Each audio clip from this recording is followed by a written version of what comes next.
Hello dear students, welcome to the official YouTube channel of the home academy.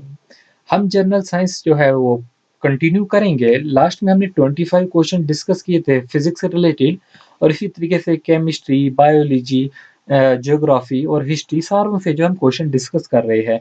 हमारा target है 1000 multiple choice question का, जो कि आपके प्रीवियस ईयर पे बेस होंगे, एनसीईआरटी पे बेस होंगे। लास्ट वीडियो में मैंने आपको एक क्वेश्चन दिया था, वो ये था, lens of a human I is. तो ये आपका होमवर्क दिया गया था कि लेंस ऑफ जो ह्यूमन आई है वो क्या है, कन्वेक्स है, कनकेव है, प्लेन है, या डिपेंड करती है एज पे। तो करेक्ट ऑप्शन जो होगा आपका 25 का वो क्या होगा, वो कन्वेक्स होगा।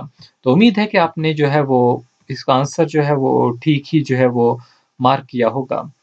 तो अगर आप हमारे YouTube चैनल पे पहली बार विजिट किए हैं, अभी तक चैनल को सब्सक्राइब नहीं किया, हमारे से फेसबुक पे नहीं, इंस्टाग्राम पे नहीं जुड़े हैं, तो सबसे पहले जाके चैनल को सब्सक्राइब कीजिए और बेल आइकन को प्रेस कीजिए, ताकि आपको हर आने वाली वीडियो की जो है वो नोटिफिकेशन जो है वो मिल। तो आज का पहला क्वेश्चन है क्वेश्चन नंबर 26। यहाँ से स्टार्ट करते हैं। The colour of A light is determined by. The light का जो कलर होता है वो कैसे डिटरमाइन किया जाता है? क्या लाइट की डायमेंशन, वेवलेंथ, इंटेंसिटी या वेलोसिटी? ठीक है, ये चार ऑप्शन हमारे पास दिए गए हैं। इससे पहले कि मैं करेक्ट ऑप्शन बता दूं, आप इसे गेस कीजिए। तो कलर जो होता है वो लाइट का, वो किससे डिटरमाइन करते आगे किया जाता है? Bye it's wavelength. वेवलेंथ के जरिए ही जो है वो डिटरमाइन किया जाता है कलर ऑफ द लाइट। चलते हैं अपने अगले क्वेश्चन की तरफ। बहुत ही इंपॉर्टेंट क्वेश्चन है। क्वेश्चन नंबर 27 है, which colour of the light indicate the most deviation when pass through a prism?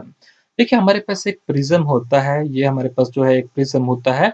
तो वो कहा गया है कि जब भी हम जो है प्रिज्म से जो है अ, एक लाइट जो हम लाइट को जो है पास करते हैं, तो सबसे ज्यादा डेविएशन किस कलर में होती है? आपने सुना होगा विब जॉर। क्या? VIBGYOR. Violet, indigo, blue, green, yellow, orange and red. तो करेक्ट ऑप्शन जो होगा सबसे पहले क्या था? वायलेट। वायलेट जो है सबसे ज्यादा जो है वो डेविएशन शो करता है through a prism. Question number 28 की तरफ बढ़ेंगे, और क्वेश्चन नंबर 28 बहुत ही प्यारा क्वेश्चन है। The sky appears blue due to which of the following phenomena of light? देखिए, लाइट के चैप्टर में मैंने आपको ये सारे के सारे फिनोमिना पढ़ा चुका हूँ, आप जरूर जाके देखिए उन वीडियोस को। क्वेश्चन नंबर 28 है, उसका ऑप्शन जो है वो आंसर क्या होगा? देखिए, जो स्काई होता है, जो आसमान होता है, ये हमें नीला दिखता है। किस वजह से दिखता है? वो लाइट का कौन सा फिनोमिना होता है जिसकी वजह से हमें आसमान जो है वो स्काई ब्लू दिखता है? क्या रिफ्लेक्शन है, क्या रिफ्रैक्शन है, क्या स्कैटरिंग है, या डिफ्रैक्शन है? तो करेक्ट ऑप्शन होगा आपका option number C, scattering of the light. Scattering of the light की वजह से जो हमें आसमान है वो नीला दिखता है। क्वेश्चन नंबर 29 की तरफ बढ़ेंगे, और क्वेश्चन नंबर 29 में पूछा गया है, if the distance covered by A particle is zero, what can be it's displacement? देखिए, मैंने मोशन का चैप्टर आपको पढ़ाया है, 1 घंटे से बड़ी वीडियो है, 1.5 घंटे की वीडियो है, जिसमें मैंने अच्छे से डिस्टेंस, डिस्प्लेसमेंट, ये सारी चीजें पढ़ा चुका हूँ। यहाँ पर बोला गया, if the distance covered by A particle is zero, अगर डिस्टेंस ही जीरो होगा, अगर डिस्टेंस ही जीरो होगा, what can be it's displacement? तो डिस्प्लेसमेंट जो होगी वो क्या होगी? तो इसका मतलब डिस्प्लेसमेंट भी जीरो होगी। अगर क्वेश्चन उल्टा पूछा जाता, डिस्टेंस की जगह जो है डिस्प्लेसमेंट जीरो दी जाती, और डिस्टेंस जीरो, और डिस्टेंस का पूछते तो क्या होता? तो ऑप्शन होता इट मे और मे नॉट बी जीरो। उम्मीद है आपको जो है ये समझ आ गया होगा। क्वेश्चन नंबर 30 है, what is the unit of length used to express the astronomical distance? What is the unit of length? तो लेंथ का वो कौन सा यूनिट होता है जिसका हम यूज करते हैं, किस चीज के लिए यूज करते हैं? To express the astronomical distance. तो एस्ट्रोनॉमिकल डिस्टेंस को एक्सप्रेस करने के लिए जो हम यूज करते हैं, तो यहाँ पर डेसामीटर है, एस्ट्रोनॉमिकल माइल्स है, किलोमीटर है, या लाइट ईयर? तो करेक्ट ऑप्शन जो होगा आपका लाइट ईयर। पहले भी ये मल्टीपल चॉइस क्वेश्चन में डिस्कस कर चुका हूँ। So what is the length of, what is the unit of length used to express astronomical distance? तो वो क्या होगा? लाइट ईयर होगा। क्वेश्चन नंबर 31 है। क्वेश्चन नंबर 31 में क्या बोला गया है? How much is 1 डेसालीटर? डेसालीटर, तो 1 डेसालीटर जो है वो किसके बराबर होता है? तो याद रहे 1 डेसीलीटर जो होता है वो 10 लीटर के बराबर होता है। किसके बराबर होता है? 10 लीटर के बराबर होता है 1 डेसीलीटर। और 10 डेसीलीटर की बात करेंगे तो वो 100 लीटर के बराबर होगा। अब एक और इम्पोर्टेंट क्वेश्चन होगा बोल्टिंग पेपर। देखिए आप अपनी लेबोरेटरी में जो है अपनी 9th-10th में जो है प्रैक्टिकल किए होंगे, तो आपने बोल्टिंग पेपर देखा होगा, ठीक है? या ऐसे भी अगर यूज़ किए होंगे तो बोल्टिंग पेपर जो होता है वो एब्ज़ॉर्ब करता है इंक। जो सही होती है, इंक जो होती है वो एब्ज़ॉर्ब कर लेता है। किस वजह से एब्ज़ॉर्ब करता है? इसमें ऐसा कौन-सा जो है वो प्रोसेस होता है? क्वेश्चन नंबर 32 का करेक्ट ऑप्शन जो होगा वो क्या होगा? हम ऑप्शन देखते हैं, वो है course nature of the paper, capillary action, osmosis या सिफोनिंग। तो करेक्ट ऑप्शन जो होगा वो कैपिलरी एक्शन। तो कैपिलरी एक्शन की वजह से बोल्टिंग पेपर जो है वो एब्ज़ॉर्ब कर लेता है हमारी इंक। क्वेश्चन नंबर 33 की तरफ चलेंगे। क्वेश्चन नंबर 33 में बोला गया है AC is converted to DC by, मतलब एसी क्या है? अल्टरनेटिंग करंट है। अल्टरनेटिंग करंट को अगर हम डायरेक्ट करंट में कन्वर्ट करेंगे तो किसकी हेल्प से ये कन्वर्ट होगा? ये कन्वर्ट होता है रेक्टिफायर की हेल्प से। और ये मैंने आपको रिवीजन मॉड्यूल में भी ऐसे भी बहुत जगह मैंने क्वेश्चन ऑलरेडी डिस्कस कर चुका हूँ। पहले जो मॉक टेस्ट बनाए थे उनमें भी जो है ये डिस्कस किया था। अल्टरनेटिंग करंट को अगर हमने डायरेक्ट करंट में कन्वर्ट करना है तो किसकी हेल्प से होंगे? रेक्टिफायर की मदद से होंगे। बढ़ते अगले क्वेश्चन की तरफ। और अगला क्वेश्चन क्वेश्चन नंबर 34 है। इसमें क्या पूछा गया है देखते हैं। As the frequency of a wave increases, जैसे ही फ्रीक्वेंसी वेव की इंक्रीज होती है, what happens to its wavelength. आपने फ्रीक्वेंसी साउंड के चैप्टर में हमने फ्रीक्वेंसी का जो है वो रिलेशन देखा है, फ्रीक्वेंसी का वेवलेंथ का रिलेशन देखा है, ठीक है? तो अब बोला गया है जैसे ही फ्रीक्वेंसी किसी भी वेव की जो है वो इंक्रीज होती है तो इसकी वेवलेंथ का क्या होगा? तो वेवलेंथ जो होगी वो डिक्रीज होगी, ठीक है? तो लैम्ब्डा जो होगा वो डिक्रीज होगा। और डिक्रीज ऑप्शन आपके पास ऑप्शन नंबर सी में दिया गया है। मतलब फ्रीक्वेंसी इंक्रीज होगी तो वेवलेंथ डिक्रीज होगी, याद रखेंगे, इनवर्स रिलेशन होगा। एक और इम्पोर्टेंट क्वेश्चन है, बेसिकली आपके जो है ये हीट के चैप्टर से है। Heat can be transferred by convection. हमारे पास मोड ऑफ हीट ट्रांसपोर्ट की अगर हम बात करेंगे, हमारे पास कंडक्शन होता है, कन्वेक्शन होता है और तीसरा हमारे पास रेडिएशन होता है। कंडक्शन क्या होता है? आप देखेंगे अगर हमने एक रॉड ली, ये रॉड ली, इस रॉड को हम हीट करते हैं, आगे वाले पोर्शन को सपोज हमने यहाँ तक हीट किया, आप देखेंगे ये हीट जो है वो इसके यहाँ पर भी ट्रांसफर हो रही होती है आहिस्ता आहिस्ता, बट हीट की इंटेंसिटी जरा कम होती है, बट देखते ही देखते ये भी गर्म हो जाती है। तो ये होता है कंडक्शन। कन्वेक्शन क्या होता है? कन्वेक्शन में जो है हम गैस और लिक्विड यानी कि फ्लूइड को जो है वो हीट करते हैं। जो भी ट्रांसफर करना होता है लिक्विड और गैस के ज़रिए, तो हम वो कन्वेक्शन के ज़रिए ट्रांसफर करते हैं। आपके घरों में ब्लोवर होगा, ठीक है? ब्लोवर जिसे हीट कन्वर्टर कहते हैं। उसमें भी क्या लिखा होता है? कन्वेक्शन का कन्वेक्टर बन गया, ठीक है? तो वो भी। फिर रेडिएशन होता है, रेडिएशन वो हीट होती है जो आपको सन से मिल रही है, ठीक है? वैसी हीट को हम रेडिएशन कहते हैं। तो ये 3 मेथड होते हैं हीट ट्रांसफर के। कहीं कहीं से भी क्वेश्चन आपका आ सकता है, मैंने तीनों एक्सप्लेन कर दिए। अब हमारे पास क्वेश्चन नंबर 36 है, एक और इम्पोर्टेंट क्वेश्चन है। From the flowing SI unit which one is not correctly match, कि कौन सा करेक्टली मैच नहीं है? तो सबसे पहले आपको यूनिट तो पता होने चाहिए हर किसी के। और यहाँ पर बोला एसआई यूनिट है, मतलब वो सीजीएस यूनिट नहीं होना चाहिए, ना ही एमकेएस होना चाहिए। तो वर्क क्या यूनिट क्या होता है? जूल होता है। फोर्स का क्या होता है? न्यूटन होता है। मास का एसआई यूनिट क्या होता है? केजी होता है। तो प्रेशर क्या क्या होगा?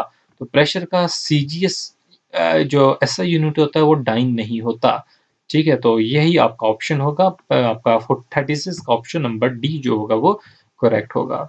उम्मीद है कि आप सभी को जो है ये क्वेश्चन जो है अच्छे से आ रहे होंगे और मज़ा भी आ रहा होगा।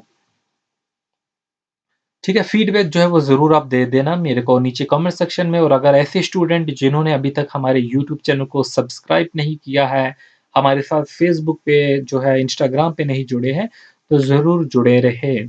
नीचे मैं सारे लिंक जो है वो कमेंट सेक्शन में दे दूँगा। क्वेश्चन नंबर 39 है, which among the following has the highest energy? देखिए अब कितना अच्छा क्वेश्चन है और कन्फ्यूजन भी हो सकती है। सबसे ज़्यादा हाईएस्ट एनर्जी इनमें से किस में है? ग्रीन लाइट होगी, ब्लू लाइट होगी, रेड लाइट होगी, येलो लाइट होगी। ठीक है, तो क्वेश्चन नंबर 37 है, तो करेक्ट ऑप्शन मुझे जहाँ तक उम्मीद है कि बहुत बच्चे जो है इसका रेड भी मार्क कर सकते हैं, बट याद रहे हाईएस्ट एनर्जी जो होती है वो ब्लू लाइट में होती है। ठीक है, याद रख लेना, ब्लू लाइट में हाईएस्ट एनर्जी होगी। क्वेश्चन नंबर 38 है, how long does it take for sunlight to reach the earth? Earth को जो है सनलाइट जो होती है, सूरज से जो है किरणें आती है, वो हमारी ज़मीन तक जो है वो पहुँचती है, वो उसको कितना टाइम लेती है वो ज़मीन तक जो है वो आने के लिए। ठीक है, जो सूरज से हमारी लाइट आ रही होती है, तो आपको याद रहे ये जो है वो कितना वक्त लेती है, ये लेती है 8 मिनट दिए गए ऑप्शन में। बट एक्चुअली में 8 मिनट नहीं होती, 8 मिनट एंड 19 सेकेंड होते हैं, ये भी आपको याद रख लेना है, कभी पूरा भी आ सकता है। तो 38 का करेक्ट ऑप्शन जो होगा ऑप्शन नंबर बी होगा। बढ़ते अगले क्वेश्चन की तरफ। ठीक है, क्वेश्चन नंबर 39 है, Which among the following mirror is used by the dentist? तो डेंटिस्ट जो है वो किस मिरर का यूज करते हैं? तो डेंटिस्ट जो है आप देखते हैं दांत को देखने के लिए, जो हमारा मुंह के अंदर का दांत देखना होता है ताकि वो बड़ा दिखे या ठीक है साफ अच्छे से दिखे, तो डेंटिस्ट एक मिरर का यूज करते हैं। उनके पास एक इंस्ट्रूमेंट होता है जिसमें मिरर लगा होता है, तो कौन सा मिरर होता है? वो कनकेव मिरर होता है। याद रखेंगे आप सभी कि वो कनकेव मिरर होता है। क्वेश्चन नंबर 40 है, the image found on the retina of the eye is. देखिए आई पे जो इमेज बनती है, क्वेश्चन नंबर 40 है, आई पे जो इमेज बनती है वो वर्चुअल तो हो नहीं सकती, तो ये ऑप्शन नहीं होगा। रियल होगी। अब रियल के बाद वो इन्वर्टेड होगी या एरेक्ट होगी? इन्वर्टेड भी नहीं होगी, वो क्या होगी? वो इरेक्ट होगी। और हमने लाइट के चैप्टर में ये अच्छे से बातें पढ़ी है, आप उसे वीडियोस को जरूर देखें, क्योंकि यही जो है एक दो चैप्टर है जहां से आपके फिजिक्स से क्वेश्चन आते हैं। ठीक है, तो आपको उन चैप्टर्स को देखना चाहिए। तो image found on the retina of the eye is erect and the real image. Question number 41 है, mechanical energy minus the kinetic energy is equal to the. तो मैकेनिकल एनर्जी, ठीक है, माइनस जो होगी वो क्या करनी है हमने? Kinetic energy. तो वो किसके बराबर होगी? वो होगी हमारे किसके बराबर? वो होगी हमारे पोटेंशियल एनर्जी। क्योंकि मैकेनिकल एनर्जी किसके बराबर होगी? वो potential energy plus kinetic energy के बराबर होगी। तो ऑप्शन नंबर जो होगा वो ए होगा आपका करेक्ट ऑप्शन। देख सकते हैं आप इसे।